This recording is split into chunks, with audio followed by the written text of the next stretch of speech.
3 weeks later, I invited them all to dinner. It was Mom's birthday, and they arrived dressed in warmth and deceit. I made pasta. I laughed at their jokes. I even toasted to family. Halfway through dessert, my phone buzzed. I made sure it was on loud. The message came from Harris. Short. Perfect. Court order served. Audio attached. I clicked play. On speaker. The table fell silent as Harris's voice filled the room. He was reading excerpts from the court's recorded hearing, the judge discussing the forgery, the fake signature, the impending investigation. Then he mentioned names. Mom, Nina, Lily. Their faces turned paper white. Mom's fork clattered. "Maya, what did you—" I looked at her. Calm, steady. "The same thing you did, Mom," I said softly. "I just took care of what was mine." Nina's voice trembled. "You went to court behind our backs?" I smiled. "Seems like the family talent." The silence that followed was thick enough to chew. Lily started crying, always the dramatic one, but I didn't feel sorry. Pity was a luxury I'd buried weeks ago. By morning, the group chat inner circle had gone quiet. Their messages were unreadable, deleted, desperate, pointless. Mom tried calling. I didn't answer. Then I blocked her. Legally, I didn't have to fight much longer. The forged signatures made the will invalid. Everything reverted to the original division. Dad's division. And that larger portion he'd left for me, it was mine again. All of it. I didn't spend it. Not yet. I moved out of the city, changed my number, and rented a small apartment near the coast. Some nights, I'd watch the water shimmer and think about how betrayal looks a lot like the ocean, calm from afar, deadly underneath. People think revenge is about destruction. It's not. It's about balance, about returning what was taken, not out of rage, but out of justice. Mom once told me secrets destroy families. She was right, but she forgot the second part of that truth.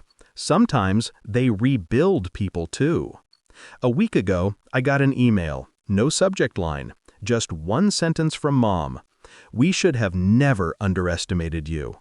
I stared at it for a long time. Then I archived it. No reply. Because the truth is, I don't need her acknowledgement. Not anymore. Their guilt is the only inheritance I ever wanted. And as for the inner circle, they taught me something priceless. If you shut someone out long enough, don't be surprised when they come back, holding the key. He didn't know I was recording. He didn't know I still had access to his encrypted drive. He didn't know that every cent he'd moved overseas was about to trace back to fraud. His fraud. The night I struck, the Lakehouse glittered with chandeliers and champagne. He was on stage, giving his favorite speech about integrity and bloodline. I stood in the crowd, a ghost among his admirers. Then I pressed send. The files went public. Every document, every recording, every lie. The nurse's testimony, the genetic proof, the money trail. It hit the screens like wildfire. His voice faltered mid-sentence.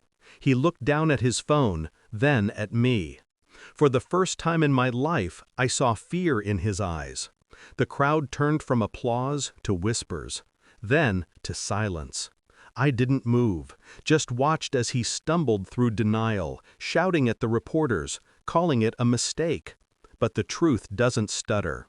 Security escorted him out before the police arrived. 2 weeks later, the estate was frozen. The board dissolved his rights. The Lakehouse deed was reinstated to its rightful heir, me. I walked through it the first night like a stranger in my own past. The smell of cedar and rain still hung in the air. My mother's piano sat untouched. I played a single note. It echoed through the empty hall like a confession. He called once, from some cheap motel number.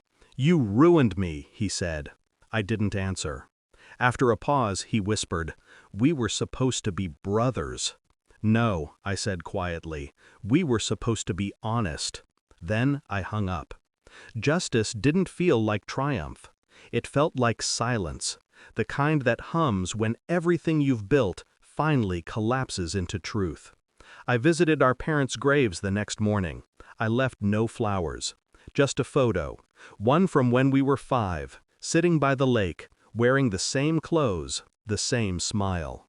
Maybe they thought they were protecting me. Maybe they thought blood didn't matter. But it does, because blood carries memory, and memory never forgets. A month later, the lab called again. They found the other family, the one my brother should have grown up with. A quiet couple in Minnesota, both teachers. I sent them a letter, anonymous, just a photo. He'll never know them, and I'll never tell him where they are. Some truths deserve to stay half-buried. As for me, I don't crave revenge anymore. I crave peace. I sit by the Lakehouse window at dusk, watching the water turn to gold. His reflection used to live beside mine in that glass. Now there's only me, and the man I became when the truth finally set me free. I didn't win. I just took back what was stolen. And sometimes that's enough.